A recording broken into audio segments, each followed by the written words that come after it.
Well, I haven't done one of these in forever. So, I recently have been having some electronical issues with my vehicle.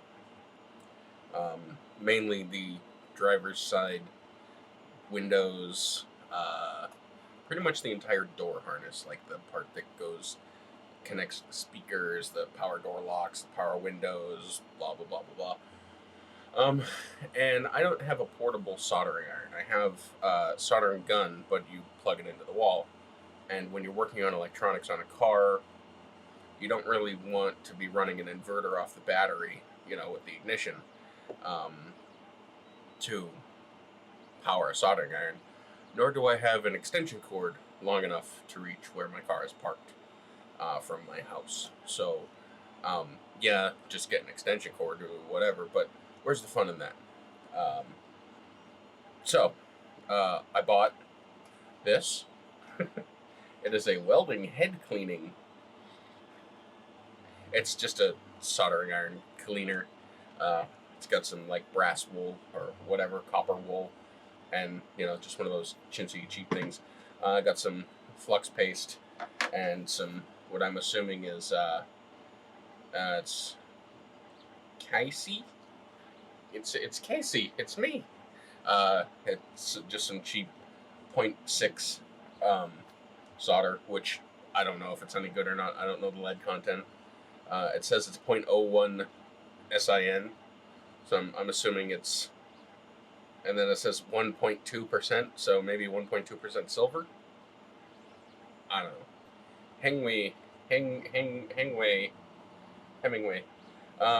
So I don't know how that works. I just, I see solder, and I know the stuff with no lead is kind of crap, but, whatever.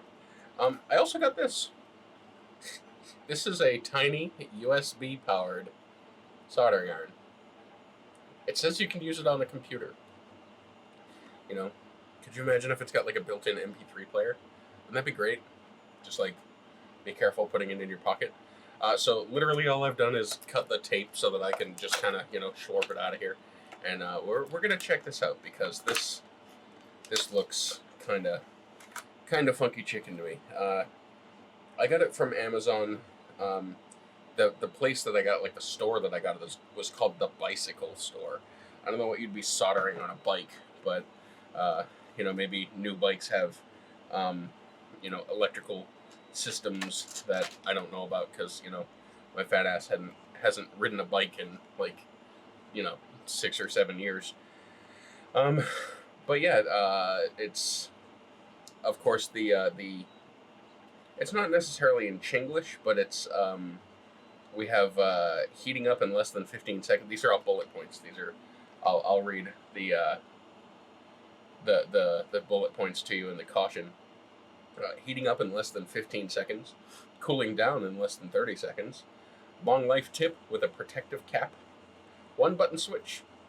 It says input is USB 5 volts, which is what USB usually is. Power 8 watts. I'm not sure. This is a good Anchor power pack, so it might be able to pull 8 watts. I'm going to actually look at the literature that came with this just to see, because this was expensive and I don't want to fry it. So we'll see. And if not, I'll just use one of my cheap ones that I got. Because I would assume that this just has a few 18650s in it. And I know those can be good for high wattage, power draw, whatever. So we'll figure it out. 1 button switch. Method of application. Connect the power cord and insert the USB into the 5-volt charging seat or mobile power charging seat. Pull out the solder cover and press the key 2 seconds to open. This product is equipped with 3-block power adjustment. What? Start as a low life. What? Start as a low life, turn on the green light, short press on the key blue light for the middle file, red light for the high end, long press off. It sounds like I'm reading something translated literally from like French to English. The diction's all fucked. It is suggested, what when standby work, the power will be adjusted to low gear, which can better prolong the welding head life and save power.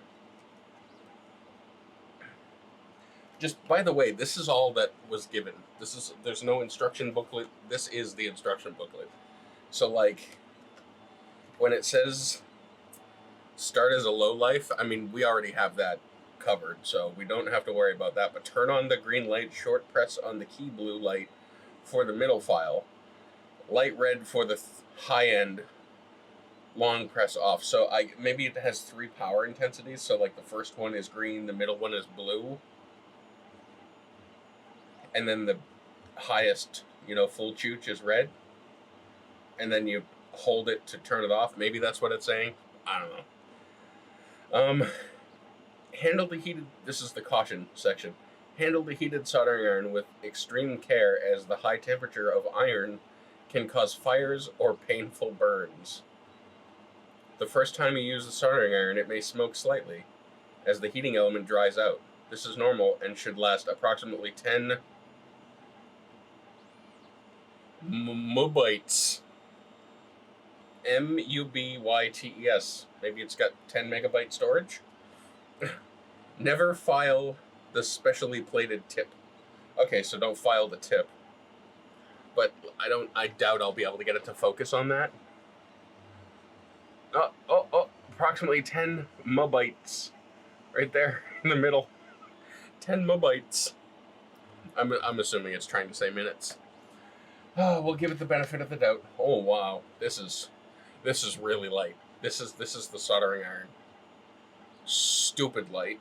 It is legitimately a button. I'm left-handed, so that's why. And then it's got what appears to be a capacitor inside there, and then just a bunch of, there looks like an 8-pin. Maybe that's a 6-pin chip.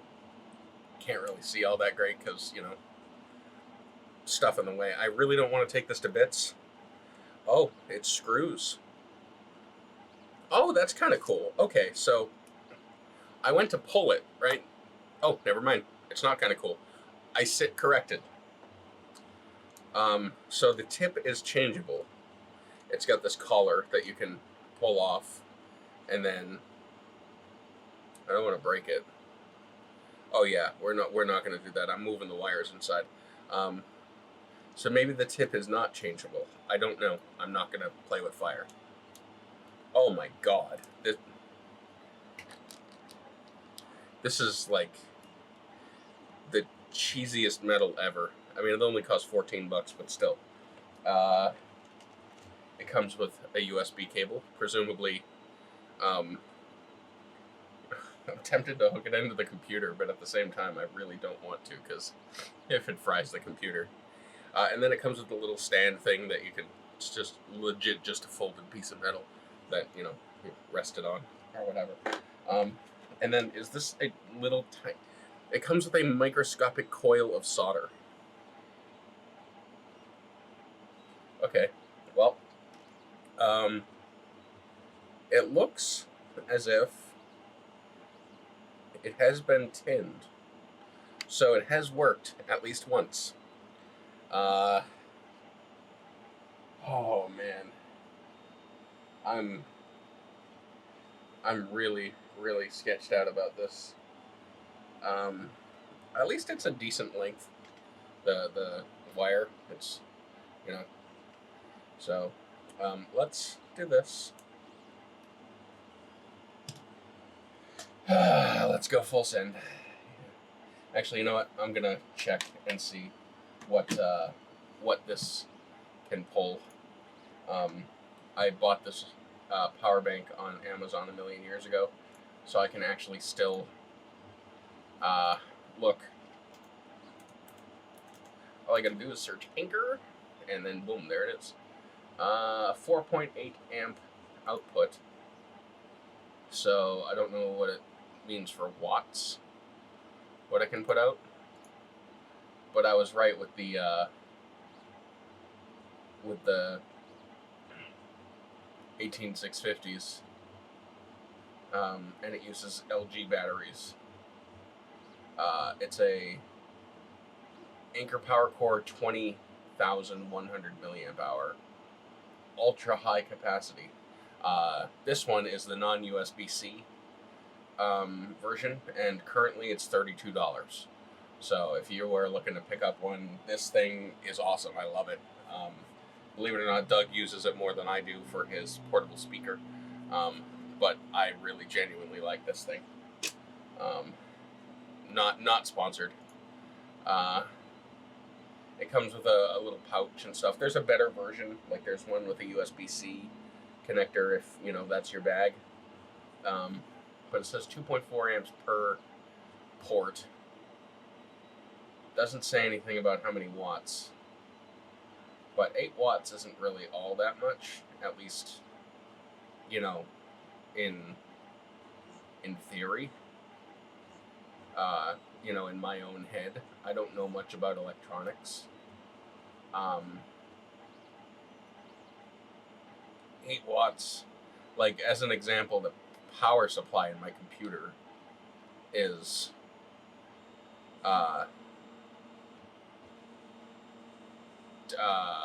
650 watts. I wonder if you can do math. You probably can. How many amps is 8 watts? Okay, so according to a calculator online, this is DC. So 8, or it might be AC. I don't know. It's probably DC because it's its own thing. And then I think it converts. I'm pretty sure that most power packs, power warts, wall wart things convert AC to DC because AC is in the wall, and then yeah. Okay, so according to this, 8 watts DC in 5 volts is 1.6 amps. So according to this, I should be okay. All right, so I have reconfigured my setup here. I have my battery bank. We have the tip cleaner, ladies. We've got a little stand. Got the flux. We've got my brand solder, our USB cable, and maximum disrespect to the soldering iron itself. Another thing that I have is this. It's a bunch of wire. So we're gonna connect red to black, like, you know, you always want to do in real life. That's how else are you going to complete the circuit, right? So I'll put this over here. I'm going to go ahead and strip these wires here, so hopefully I get it right the first time, because I'm using snips and not actual wire strip. Look at that! Alright, beautiful. Beautiful, beautiful. Although I did strip way too much.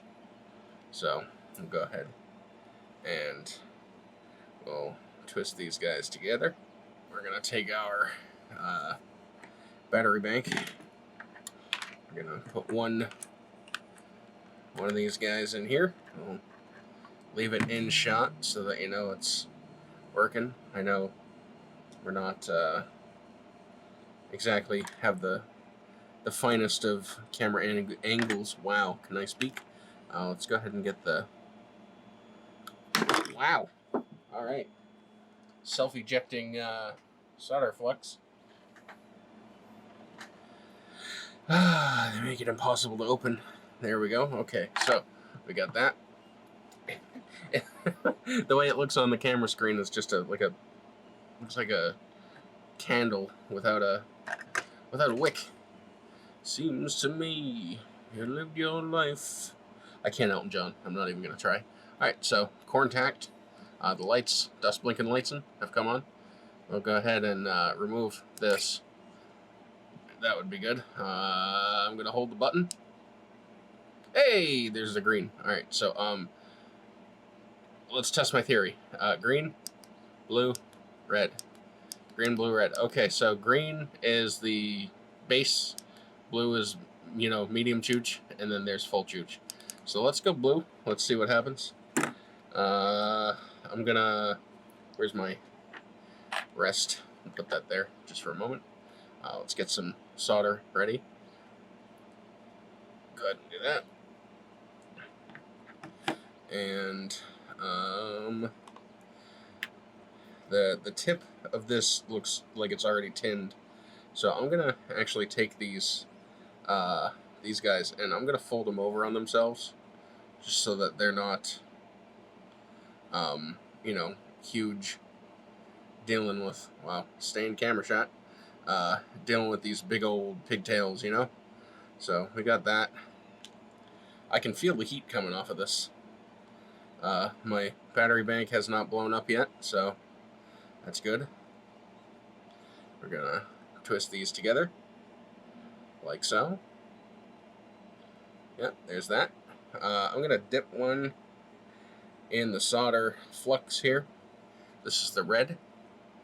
It would help if it focused, but I don't see that happening.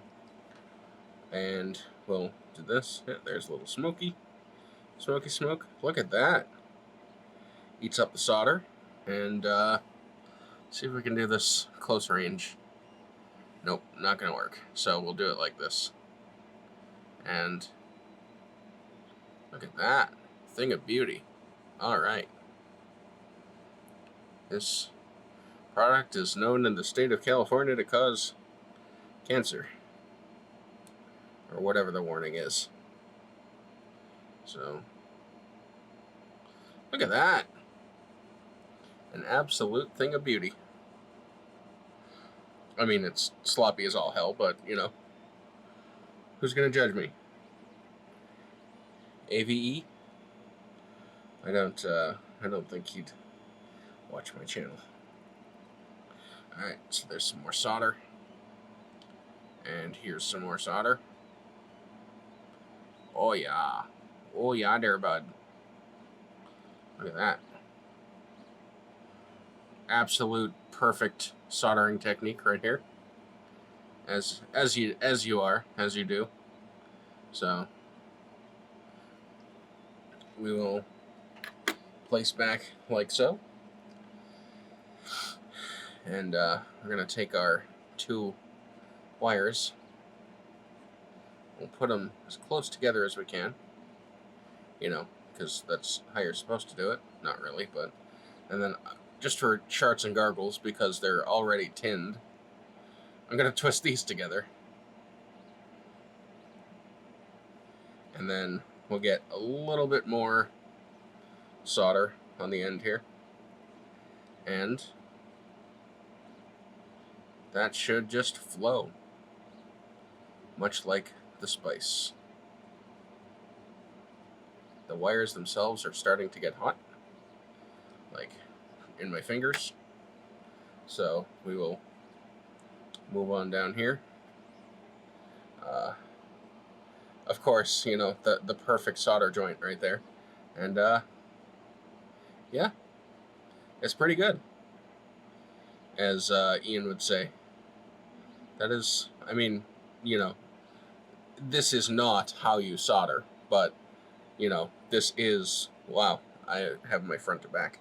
This is soldered together. It's, you know, metallic, melted, welded bond. Not really welded, but. So I'd say this works. I'd say this is, you know, not a bad buy. The connector is not warm. I don't feel any heat. I'd like to see what it's drawing from this. I'd like to get like one of those things that you plug in to see, you know, what it's doing, and how much the current draw is. But you know, it probably wouldn't make sense to me anyway. So I'm just gonna chalk it up as a W, because it seems to work and it didn't blow up my power bank. So yeah, let's go ahead and clean the tip here, like so. And yeah, good as new. Look at that. Fancy, fancy. We'll hold the button. And there she goes. Turns off. Undo the USB connection. It's legit just a micro USB. And there it is. It does not have a battery in it. Yeah, it does not have a battery in it. I think that's the only thing that would make it even better. But at the same time, you know, a battery this small, you know, it would last like 10 minutes, not even, with the whatever current it draws to enough to, you know, get hot enough to melt solder. Especially doing that from 5 volts, that's that's kind of impressive. I actually think this is cool. So, barring any, you know, stupid, you know, manufacturing defect or recall or something, you know, this thing is actually kind of cool. The build quality leaves much to be desired, but I mean, I think I paid $14 for this. You know, you can't really beat it. This is really cool. I mean, I know there are soldering irons out there that are literally like, you know, $5, but they're, you know, the big bulky things that you plug them in and they take 800 years to, you know, warm up, and the leads on them are like this long, and this thing you can carry this anywhere, and it's a handy prison shank as well. So, you know, extra heat damage. No, I like this. I'm actually genuinely impressed. I'm actually impressed at this, and how well it handled. You know, I mean, of course, this is not for big soldering jobs, but for little things, you know, little surface SMD mount, you know, things. If you're doing like a Nintendo Switch, or I mean, maybe the tip isn't that small, but you know, if you're doing little things, you know, RC cars, stuff like that, you know, this thing is actually not bad. I think it's cool.